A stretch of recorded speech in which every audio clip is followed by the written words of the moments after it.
Anita Nayar. Rhonda was a lamp to so many of us. She lit our path with brilliance and wisdom and consuming passion that informed and transformed so many political struggles. We first worked together in the mid-90s in preparing for the UN's Population and Development Conference. It was a hectic time, and whenever she knew that I'd be working late, she'd show up with a basket of fruits to ensure that we could work all night. So we crafted language together, and with each creative formulation that she came up with, she would explain the legal precedent and the rationale. And these arguments, which her law students also helped to research, eventually became our legal Bible for advocacy throughout the Beijing and the Cairo conferences. And many governments drew from them. Rhonda also shed her radiant light on my more recent efforts to develop a feminist analysis of climate justice issues. Once again, she wanted to enlist the CUNY law school students and even to get CCR on board to revive the third generation of human rights, to not only include the rights of people to a safe environment, but also of the Earth's well-being. 4 years ago, when Rhonda was diagnosed with cancer, she had to find the strength to be the lamp to herself, as she was to so many of us.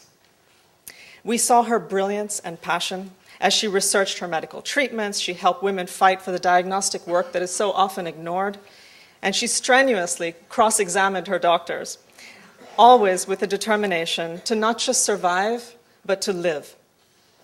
Her analytic mind was challenged to open in a different way when she pursued complementary therapies in Ayurveda and Chinese medicine, as there seemed to her to be no measurable proof of whether these treatments were taking effect. However, I noticed she did submit pretty easily to the Ayurvedic massages. After her first experience of being massaged by 4 women rubbing hot, warm oil all over her body, she said she felt as close to a newborn baby as possible, except maybe for great sex. We saw Rhonda learn so much about love and friendship through the experience of cancer, difficult as it was. The illness became a teacher.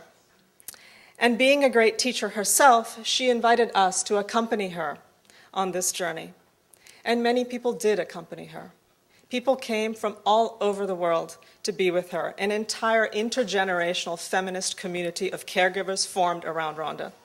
Stunning hospice workers and nurses, and I think maybe even ourselves. Her eventual dependency created an opening for meaning in our own lives as we learned to give of ourselves. But the caregiving was not without its ups and downs. Rhonda, as many of us know, was afflicted with a certain kind of, how can I put it, chaos. Though she sought peace, and mightily sought it, her attempts to introduce additional minutes into every hour were about as successful as getting the Vatican to accept reproductive rights. And when she tried meditation, that great mind of her whirred. And later, with the treatments, she became too exhausted to maintain the focus. So then she decided that it would be better if we meditated for her. So she asked my partner, Jocelyn, if she would lead the wide circle of caregiver friends in meditation. And this happened every night during the last week of her life. And while the clinking of scotch on the rocks could be heard at times during meditation, any number of people grew to get into it. And when it got to the point where Rhonda could no longer manage conversation or sustain a state of wakefulness, we sat with her in meditation, sharing our energy and experiencing hers. The smile on her face was profoundly peaceful. On her last day, she awoke to a beautiful dawn, overlooking the wide and still East River. She was surrounded by love until her last peaceful breath at sunset when the river danced in silver light. As we continue on, my hope is that we celebrate Rhonda's life by the way we live ours. So may I please ask you all to join me into practicing this, and to please stand, if you would. and take the hands of the ones next to you.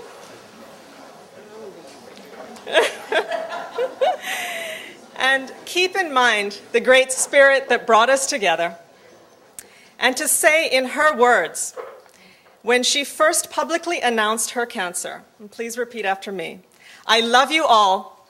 I love you all. Together, we make a world.